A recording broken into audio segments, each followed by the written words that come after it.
इस्लाम की अगर हम स्टडी करें गौर से तो उसके दो हिस्से नजर आते हैं।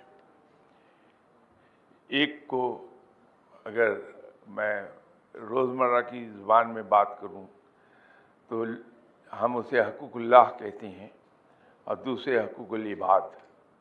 लेकिन मैं उसको समझने की आसानी के लिए ये कह देता हूं कि एक हिस्सा है इबादात का और दूसरा है मुआमलात का। इबादात हम पर फ़र्ज़ हैं और उसके फ़र्ज़ होने की वजह ये नहीं कि माज़अल्लाह रब ताला को हमारी इबादत की ज़रूरत है, वो तो इनसे बड़ा बेपरवाह है, बहुत बुलंद है। ये असल में हम उसका शुक्राना अदा कर रहे हैं कि वो हमारा रब है और हम उसके बंदे हैं।